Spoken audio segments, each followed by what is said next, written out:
সমাজৰ চেও খচালিৰ কামি চাৰিজন মানুহে কান্ধত তুলি নিব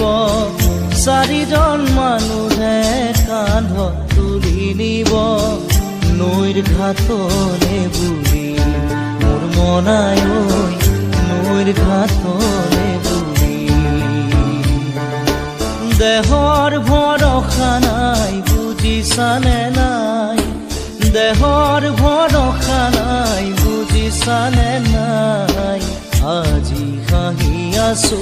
ক'বতো নোৱাৰো আজি হাঁহি আছো